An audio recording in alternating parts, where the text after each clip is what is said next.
Back again. Yeah, he fired up some more spark plugs. I'll tell you what, this one here is a good one. This is you know, I tell you about all these bad jobs I had, and I have had a lot of them. I have had some that are just downright shitty, literally. Anyway, but I had one. See, I'd working at IBP and doing third shift maintenance and the water hose wars and some bit. That was a hell of a job, man, doing that in a freezer. Dude, you have no idea. You got wrenches and they got hoses, dude, and they're war.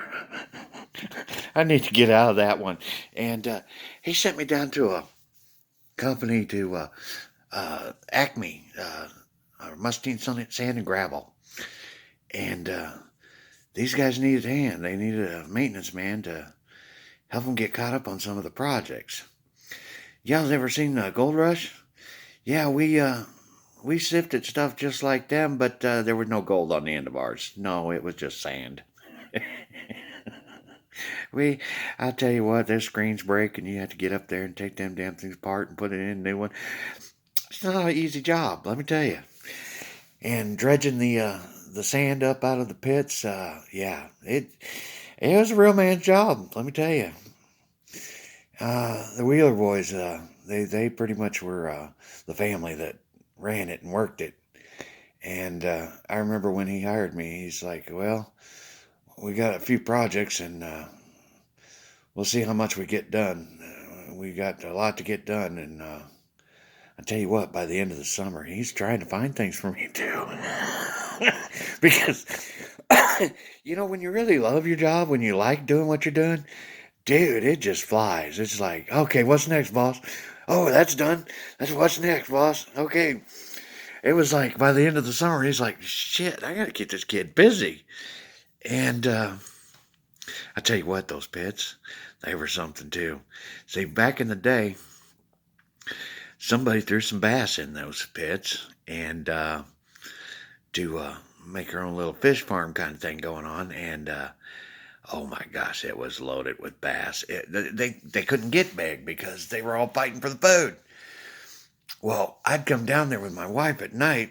My mom was with us, and she'd watch the kids, and her and I'd slip off for the night and go down there in the dark, and we'd do some fishing. And I'm not kidding. I don't care what you put on that damn hook. A bass is going to get it. And I don't know if you ever fish for bass. See, a lot of people like to do crappie and, those things, and those are good fish. But them bass, yeah, you got something on your pole when you get that bad boy hooked up. They fight, and they fight hard. And there are so damn many. You just release it and throw it back, and release it and throw it back. Because, they're just not that big. I mean, they are big, 9, 10 inches, whatever.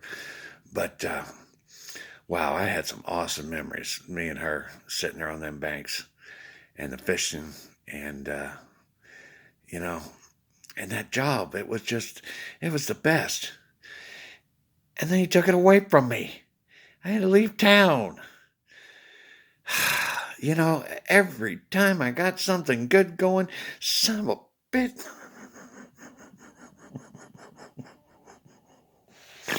But I have to admit, those days at the sand and gravel, they were good days. They were good days at a job. There's no poop splashing on me there, dude. No, it was just all desert sand. And I think we had, I don't know, 400 some friggin' acres and years of dredging. I mean, they could show you where they started in one spot and they dredged, and then okay, back in '76, we went across this road, and that's when we had to shut the road down so we could run our dredge on through to the other side. And yeah, kind of the Tony's dredge, suck the water up and sift it. That's what we did, and we'd pump it up on the line, and we'd run it across the screens, and we'd get the premium sand out of it. And then rock is gold here, so yeah, we made sure all the rock got separated out and put in a special pile. And there was money in that dirt. Believe it or not, there was money in that dirt, and that's exactly what we did. And the only reason it's there is because it's been a corner of the Mississippi River for all these years. And I mean, lots of years, way back. And so the south end of our town is kind of a sand-based dirt, and it's because of that river. And so it's also perfect ground for watermelon. Oh man, we got famous watermelon here just because of that dirt. And you know, there's a lot of cool things, history about this town that a lot of people don't know. God's been working on it a long time. He knew one day this place is gonna be it. And so he put all them dominoes in order and got all this stuff going. And oh, we had the ultimate fishing pond. I mean, me and my wife, we could sit there and fish all night. My brothers would come sometime, and it was just, it was fun. It was a lot of fun.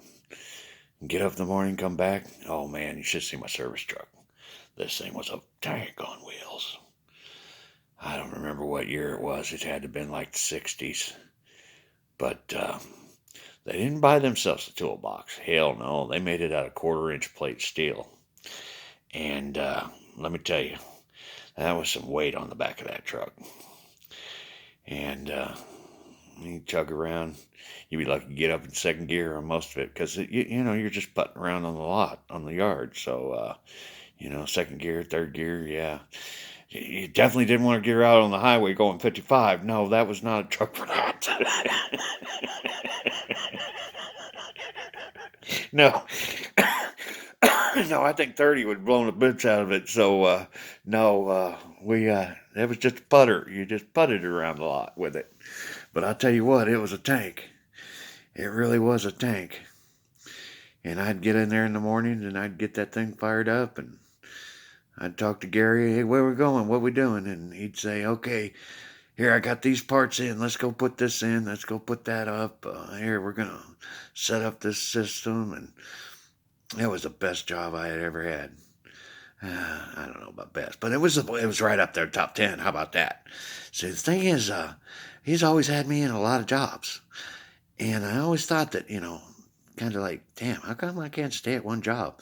Turns out his ass was making me move on. He just kept moving me on, moving me on, moving me on. Can't stay somewhere for 30 years, boy. You got to learn, you got to explore the world. And that's exactly what I was doing. I was never without a job very long. I mean, I only think I had maybe unemployment 1 or 2 times in my life. And that was because God's like, okay, these guys are assholes. They're going to pay for this one. You're going to get a little bit of time off, boy. And so I did. I got a little bit of time off. And, but when he said it was time to go back, I was out there getting my job. And I did. Tell you what, though. There's those jobs. If you get the right frame of mind and you match that job you're at, wow, that tribute to God is nothing. It's as joyous as a family. And I have to admit that was one job that it was joyous as family. And those Wheeler boys. I tell you what, though, we did have some dangerous shit. Pumping 440 volts out there of the dredges on that water, man. That's spooky shit. Boys that sit there and work in the dredges, they have metal up underneath them, and they're like, no, I'm sitting on wood.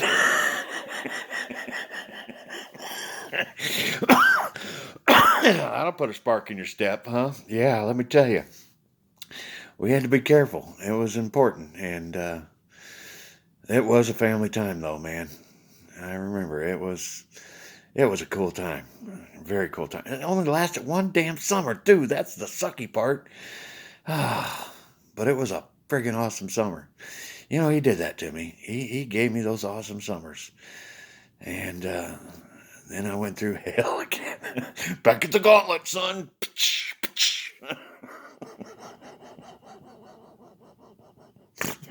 You had enough fun, pleasure. Let's put your ass back down there. Yeah. And there I was. So, yeah. But he really is an awesome father for all of us guys. And when you really think about giving him a tribute, it's not all that bad, is it? It's all a matter of attitude and frame of mind. And, and matching your employment. Because if you're in a spot where you really do fit and you really do like it, phew, the joy of your job is as awesome as family and friends. So, yeah, I had it for one summer with the Wheeler Boys. Because, we did sit around and laugh sometimes. It was fun. It was fun.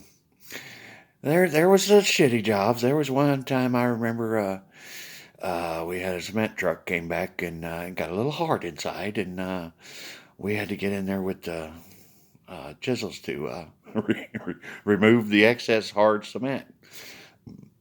Yeah, that was sucky. But I'll tell you what, I'd take that any day over that damn milk line. In a heartbeat, dude. In a heartbeat. That warm blanket story, oh, there is nothing bad about that cement truck, dude.